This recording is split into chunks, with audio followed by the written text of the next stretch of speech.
let us get Senator Cotton's perspective. Senator Cotton, welcome. Thank you very much for coming on. We appreciate it. And just ask you what you think about this whole infrastructure Gang of 22 story. As what we know or don't know, what are you thinking?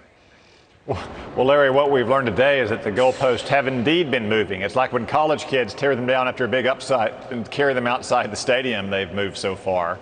I think a lot of this goes back to Chuck Schumer trying to both bring home a lot of pork for New York City, but also blow up the bill if he can't get exactly what he wants. One of the main sticking points is transit funding for buses and subways and commuter rail. Now, I get that that's important to Chuck Schumer, but it's not important to a lot of the country. Let me just give you one example of the kind of massive spending that Schumer and the Democrats are demanding. We spend about $13 billion a year on transit. In the last 12 months, from the start of the pandemic, we spent an extra $70 billion, more than 5 times what we spent in a single year. That is more than the combined budget of every transit agency in America. Yet Schumer and the Democrats are coming back for tens of billions of dollars more. I mean, what do they plan to do? Rip out every rail in the New York City subway and replace it with golden rails? Are they going to replace all their buses with buses made by Lamborghini? I mean, there's $40 billion of this money that is not even spent yet. So this is a last-minute play by Chuck Schumer and the Democrats to waste even more of the taxpayers' dollars, and barring that, to blow up the bill in the first place and try to blame Republicans. But I think most Americans will recognize that it's the Democrats' reckless taxing and spending schemes that cause this bill to fail, if it does in fact fail. Senator, is this a gateway to the $5 trillion tax and spend and regulate and Green New Deal entitlement bill, as some critics are saying? And President Trump has been increasingly forceful about opposing the deal. Is it a gateway drug? Is it something that should be avoided? Or is there some good left in it? Well, Larry, I'm afraid it may be.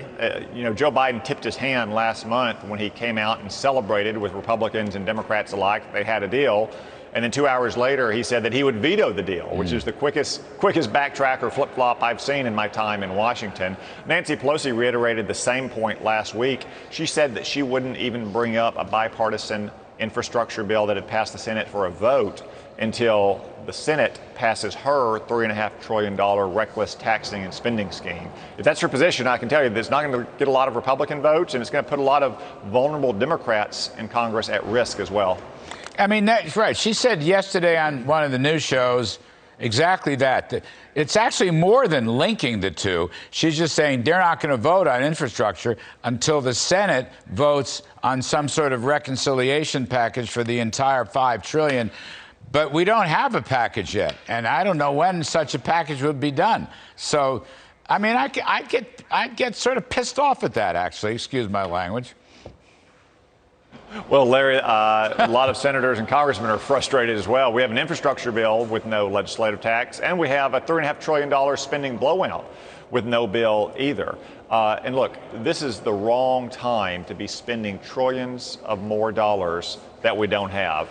Everything from gas to groceries to basic home commodities are skyrocketing in price. People are filling it in their pocketbook at the end of every week, yet the Democrats are just going to keep fanning the flames, keep throwing more money onto the economy at a time when it's recovering, and keep paying people not to work. So supply chains are not getting back to normal and getting healthy again.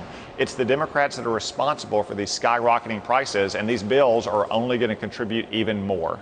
Senator Cotton, what do you think about our friend Lindsey Graham's idea that if push comes to shove and it looks like the Democrats, might get their 50-50 with a tiebreaker by V. Harris 51, that go for no quorum. Just walk out of the Senate. No quorum means no vote, and no vote saves America. That's essentially my interpretation of Lindsey Graham. He's a dear friend. He's a dear friend of yours. But what do you think of that? I mean, I think it's worth considering. Well, I know all those Texas Democrats absconded across state lines to Washington, bringing a bunch of coronavirus cases with them. The difference we have is that, of course, we're within the jurisdiction of the United States. So I don't know, maybe Lindsey plans to go to the Virgin Islands and swim across the channel to the British Islands so he can get outside the jurisdiction. You're senators. They can't arrest a senator, or maybe they can. I don't know. We've never had that before. What?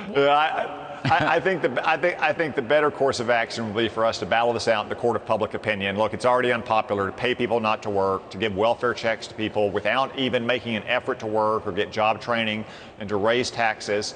These things are all unpopular, and I think we can win that debate by having that debate once we get the bill out there, once the people realize exactly what Joe Biden and the Democrats are doing, going for broke in this narrow window before they lose an election next year, trying to spend trillions of dollars that we don't have. Spot on, Senator Tom Cotton. Appreciate it very much, sir. Hope you come back soon.